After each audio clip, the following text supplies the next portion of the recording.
আপনি শুধুমাত্র প্রধানমন্ত্রী জুলাইয়ের কারণে, ৭২-এর সংবিধানের জন্য না।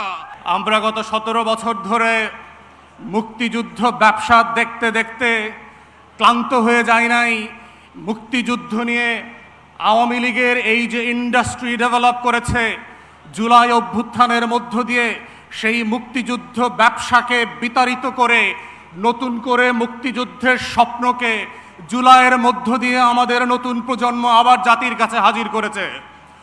কিন্তু আমরা দুঃখজনকভাবে দেখতে পাচ্ছি, যেই পুঁজি, যেই মূলধন বরফের পানির মতো চৈত্রের রোদে ঠাই ঠাই করে পানিতে পরিণত হয়ে গেছে, সেই পুঁজিকে কেন্দ্র করে আবার ৭২-এর সংবিধান ব্যবসায় নেমেছে জাতীয়তাবাদী দল, যার রাজনীতি, যার আদর্শ, শহীদ জিয়ার পলিটিক্যাল প্রেমিসিস কোনো কিছুর সাথে এই ৭২-এর সংবিধান যায় না।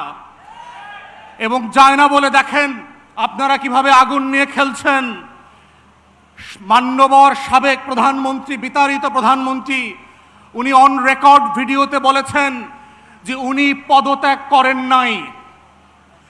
ওনার এমপ্লয়ি চুপ্পু, সে বলেছে তিনি কোনো পদত্যাগপত্র পান নাই।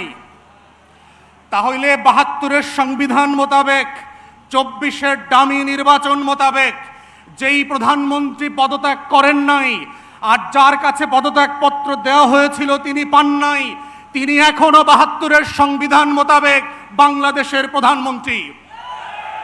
তাহলে আজকে যারা ৭২-এর সংবিধান নিয়ে খেলছেন, আপনাদেরকে জিজ্ঞেস করতে হবে নিজেদেরকে, বাংলাদেশে কি আজকে দুটো সংসদ আছে? বাংলাদেশে কি আজকে দুজন প্রধানমন্ত্রী আছে?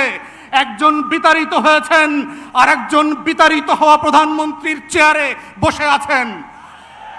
আমাদের বক্তব্য খুব পরিষ্কার, মাননীয় প্রধানমন্ত্রী, আপনি শুধুমাত্র প্রধানমন্ত্রী জুলাইয়ের কারণে, আপনি শুধুমাত্র প্রধানমন্ত্রী আমার ২৪-এর ১৪০০ শহীদের কারণে, আপনি শুধুমাত্র প্রধানমন্ত্রী আমার ২৬,০০০ আহত ভাই বোনের কারণে, আপনি শুধুমাত্র প্রধানমন্ত্রী আমার ৬৫০ চোখ হারানো অন্ধ ভাই বোনের জন্য, ৭২-এর সংবিধানের জন্য না।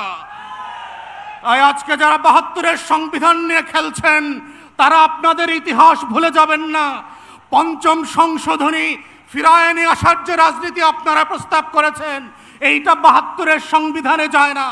৭২-এর সংবিধান মোতাবেক শেখ মুজিবুর রহমান এখনো জাতির জনক, এখনো স্বাধীনতার ঘোষক।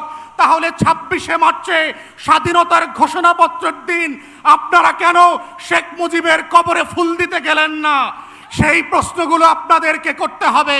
তাই আমরা মনে করিয়ে দিতে চাই, বাংলাদেশে বর্তমান সরকার এবং সংবিধানের একমাত্র লেজিটিমেসি হচ্ছে ২৪-এর গণ অভ্যুত্থান, ৭২-এর সংবিধান না। তাই এই গণ অভ্যুত্থানকে যদি আগামী দিনের রাজনীতি, বাংলাদেশ রাষ্ট্র বিনির্মাণের রক্ষা কবচ করতে হয়, সেটা শুধুমাত্র জুলাই সনদ অক্ষরে অক্ষরে বাস্তবায়নের মাধ্যমে, গণভোটের গণরায় বাস্তবায়নের মাধ্যমেই সম্ভব। ৭২-এর নাটক দিয়ে সম্ভব হবে না।